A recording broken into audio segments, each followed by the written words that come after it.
Il y a quelques mois, je vous avais présenté du matériel de chez Logitech pour la création de contenu et le streaming.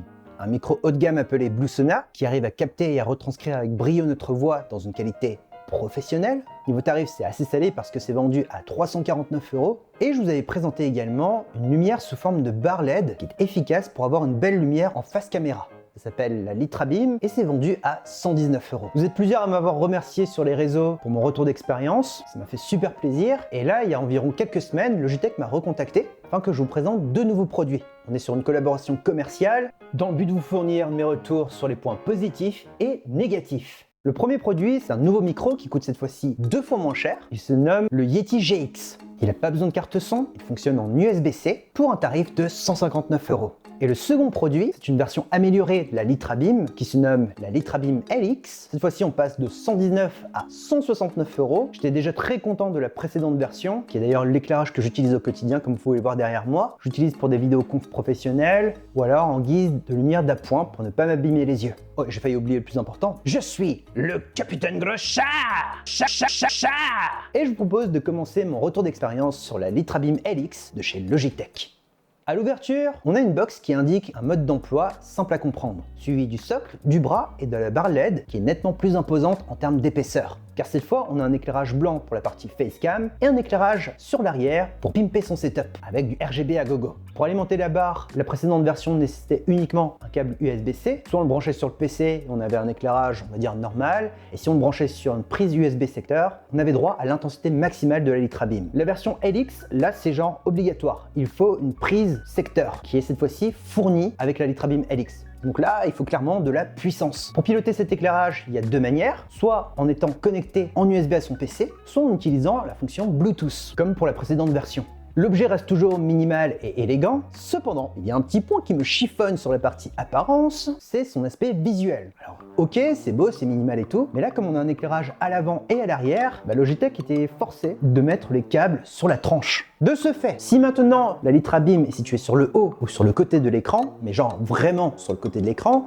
on peut camoufler les câbles. Par contre, si maintenant la lumière est trop déportée sur le côté, les câbles sont apparents. Et là, ça va vraiment dépendre de la manière dont vous souhaitez modeler votre visage. En fait, même s'il y a un système pour gainer les câbles, j'aurais préféré avoir un système avec un capot, comme pour les bras de micro. Ça aurait permis d'avoir un cable management vraiment maîtrisé. Mais bon, vous me connaissez, quand il s'agit d'apparence, j'aime bien chipoter. L'interaction est plutôt bien pensée. Si on met le switch côté visage, on peut travailler la chaleur ainsi que l'intensité.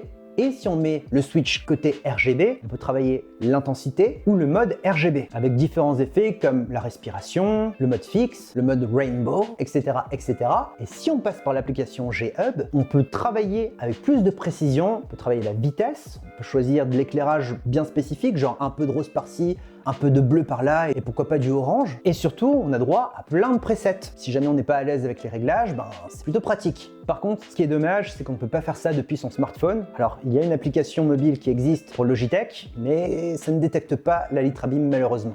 Maintenant, si on a la précédente version, est-ce que c'est un intérêt d'upgrader? Voire carrément, si on n'a pas de lumière, est-ce que c'est vraiment utile d'avoir une lumière pour faire de la facecam ou du streaming ou autre? Si vous voulez une belle image, il faut savoir que c'est pas en achetant la meilleure caméra du marché que vous aurez forcément la meilleure image. En fait, le vrai secret, c'est la lumière. Si vous l'orientez correctement vers vous, la caméra va se nourrir de lumière et votre visage sera modelé de manière à embellir l'image. En fait, il n'y a rien de pire qu'une caméra qui n'a pas de lumière ou une faible lumière pour filmer. Ce qui va se passer, c'est que ça va créer beaucoup de bruit et vous aurez une image qui est juste moche. Donc oui, je recommande la LitraBeam LX ou même la LitraBeam, voire la LitraGlow qui est nettement moins chère, ou toute autre chose. Il faut juste de la lumière. Après, si c'est dans un but d'avoir juste des viewers, je ne recommande pas, parce qu'il faut savoir que ce n'est pas un cheat code pour amasser une grosse audience. Par contre, et ça c'est vrai, si maintenant le sujet de votre vidéo est intéressant, ou le sujet de votre streaming est intéressant, et que derrière vous avez une bonne lumière, ça peut faire levier pour gagner un nouvel abonné. Et pour finir avec l'analyse de ce LitraBeam LX, j'ai envie de dire, si c'est juste pour vous filmer, la version LX ne vous sert à rien. Parce que ça va juste rajouter du RGB à l'arrière. Donc là, c'est plus destiné à des personnes qui souhaitent travailler un setup gaming,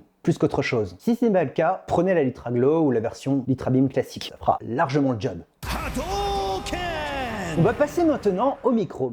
Le Yeti GX est le nouveau micro de chez Logitech qui coûte 159 €. Il est compact, avec un look gaming, mais minimal. Et il propose une bonne captation de la voix, et cela sans carte son. Et surtout, il est fourni avec plein d'outils. Welcome sur le podcast des gros chats.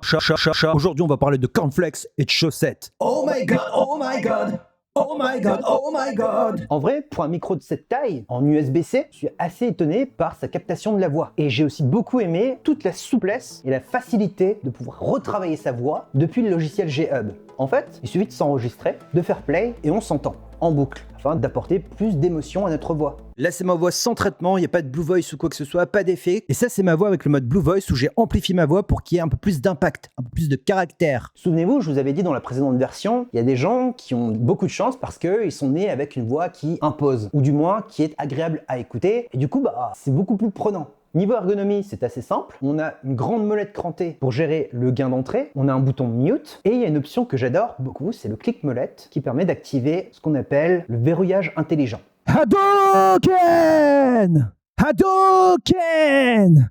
1, 2, 1, 2, blablabla. 1, 2, 1, 2, 1, 2, 1, 2.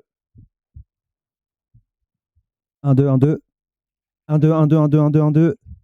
1, 2, 1, 2, 1, 2. 1, 2, 1, 2, 1, 2. 1, 2, 1, 2, 1, 2, 1, 2, 1, 2, 1, 2, 1, 2, 1, 2, 1, 2, 1, 2, 1, 2, 1, 2.